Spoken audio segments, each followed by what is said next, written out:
what are your thoughts on where the Commerce Commission has obviously invested a lot of time and resource into identifying terms that create a significant imbalance, and then what should happen going forward?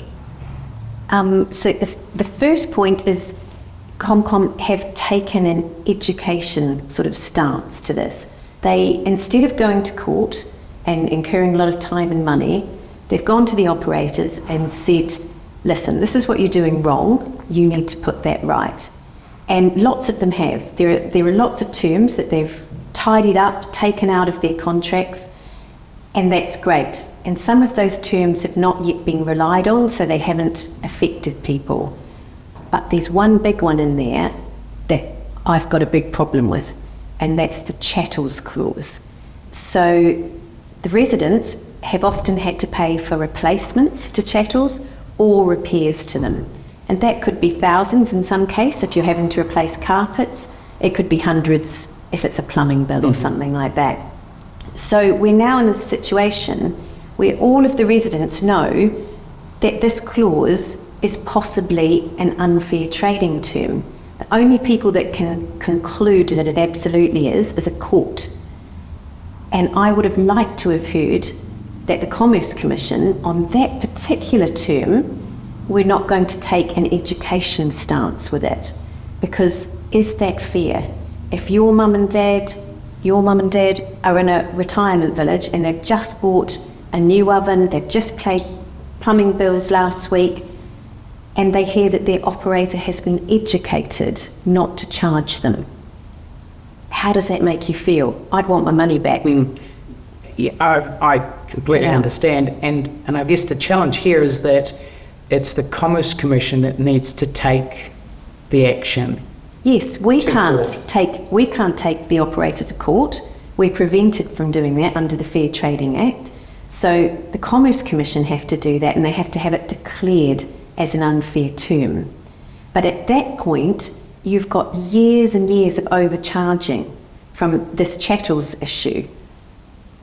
Why are we not getting our money back? Why are they not taking that further? Why are they deciding to make the Fair Trading Act completely impotent? What is the point to the thing? And where is the fear in this regime if operators know they can just put clauses in place that eventually they'll get educated on and they'll have to take them out, but they could get years and years of value of overcharging residents? It makes absolutely no sense. I'm really, really shocked by this one that's come out. I get it, on 3/4 of it, they can educate, not on that one.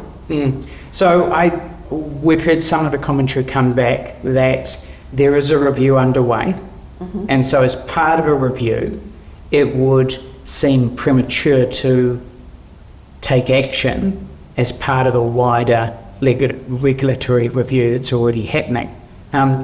Shamnabil, do you have any comments or thoughts on that?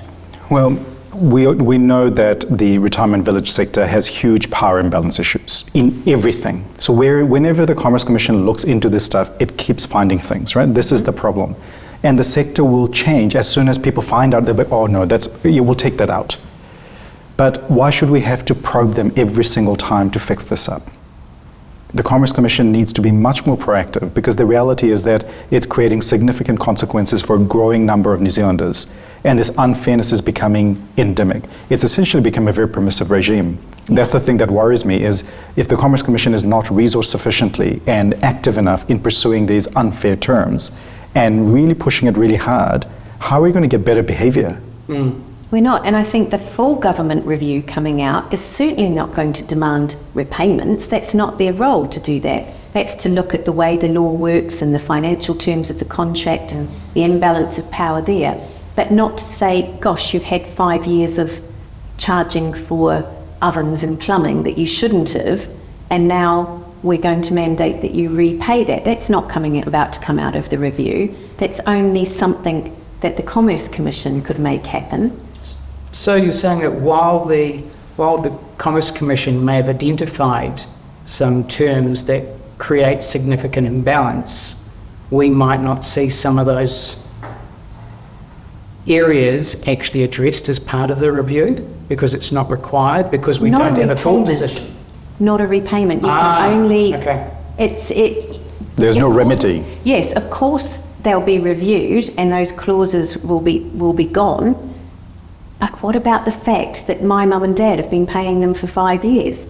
It's that there has to be a remedy. There has to be a penalty to say you need to repay these things. There are instances of insurers and banks doing things with credit card fees and perhaps insurance premiums, and they get made to make a lot of painstaking calculations and repay customers. It's in a slightly different area, but this is the same. Why would we let consumers stump up this money that they shouldn't have been paying in the last number of years and not let them go back and reclaim it somehow? You can't go to the disputes tribunal and do this, but that would be the perfect place for this to sit, that if we could have an option where ComCom got this made an unfair term and there was some way of putting the disputes tribunal there and saying, right, collect up all your bills for the last 6 years, which is what you're allowed to do in that regime, take them to the disputes tribunal and you'll get your money back. Or even better, because we've got older people who would be very nervous about doing that, having some sort of negotiated settlement with operators to pay back the last few years of bills that they've taken off people that shouldn't have been taken.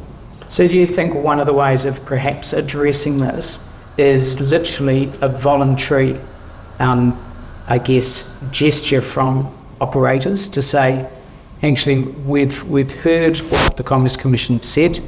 We think that there's some grounds for it, and we'd like to actually come to the party, and we will go back and look at previous payments that were made for repairs and maintenance of Chathams by a resident that Wouldn't we that be own. nice? Wouldn't That's that be moral. great? How do you think that would go down commercially with shareholders? Would they Well, ever agree to that? I think the industry so far has shown itself to not operate in that way. So Yeah. I don't think we should expect a voluntary response. And that's the reason I was so disappointed with the Commerce Commission, that it relies on education as its main tool, when the sector only really responds when it gets found out.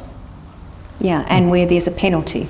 Yeah, but And there has made to be a to put cost. right. There has to be a cost. There has to be some punishment.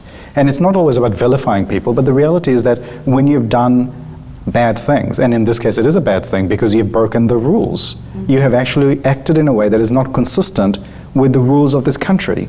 And we're saying somehow, no, but we won't take action against it. Yeah, the consumer can suck that up. Lucky them.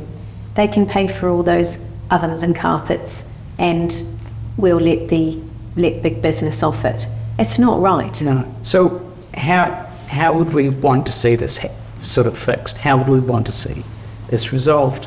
Well, that's just it. It would have to be a political response, because if the Commerce Commission haven't got the money or the time to fund court action, or the ability to then put a practical solution in place for residents, a way of getting their money back without themselves having to go to court, it would require some sort of political mandate. And I think they'll try and just shove that under the carpet and say that there's a government review going on, we'll assess it. That's not going to put everything right. That's still, in my mind, an impotent Fair Trading Act.